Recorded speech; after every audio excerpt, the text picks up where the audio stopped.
आप सुन रहे हैं यूट्यूब की भी सॉन्ग। कृपया अपना हेडफोन लगा लें। Use your headphone.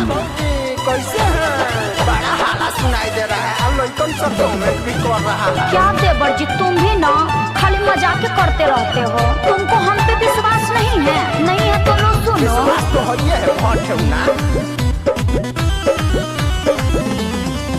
रोजगा वालों को मैं बुलाती हूँ, खरिहानी में काम करवाती हूँ।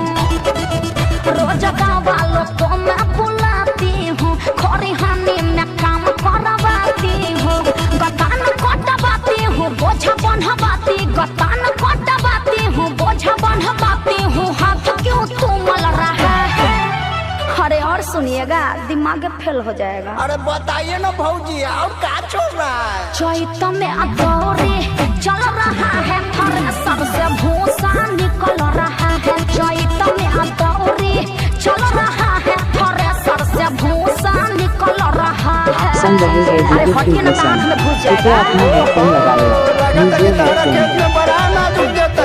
हाँ, वो तो हुआ है। समय से खाद डलवाए थे, समय पर रोपवाई थी, हल चलवाई थी, तब न हुआ।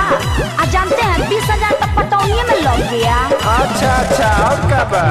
बाबू साहेब के कटर से होता है मेरा काम जी। घंटों पर मैं देती हूँ पैसा, वो करते हैं नया राम जी, करते हैं।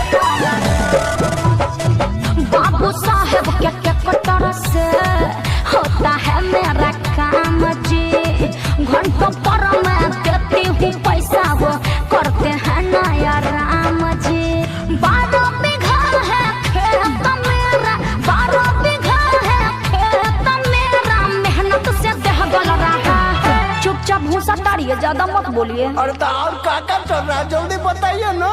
हाँ तो सुनिए, चैत में अदौरे चल रहा है, थ्रेसर से भूसा निकल रहा है। चैत में अदौरे चल रहा है, थ्रेसर से भूसा निकल रहा है। और तो किसी को भी पैसा मिलेगा तो उससे दौड़िए न देगा, हमको भी दीजिएगा तो हम भी कर ही न देंगे। हमारा पुरनका ट्रैक्टर है, अब इतना बढ़िया दौड़ी करता है कि भूसा तो मेवा बना के फेंकता है। अरे चुपिए, काम के न काज के, खाली दुश्मन अनाज के।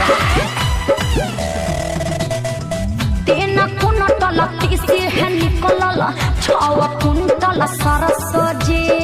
सुन कर राजू न शर्मा बबुआ, दिल्ली से आ रहा है परसों जी। अरे भौजी का सरसों बोल है। 3 कुंटल तीसी है निकलल, 6 कुंटल सरसों जी। सुन कर राजू न शर्मा बबुआ, दिल्ली से आ रहा है परसों जी। हो न जाए बारिश डर लगता है, हो न जाए बारिश डर लगता है, मौसम बदल रहा है। अरे अब तो समझ गए ना। अरे सब ऊपर से निकल जा रहा है भौजी। चैत में अदौरे चल रहा है, थ्रेसर से भूसा निकल रहा है। चैत में अदौरे चल रहा है, थ्रेसर से भूसा निकल रहा है।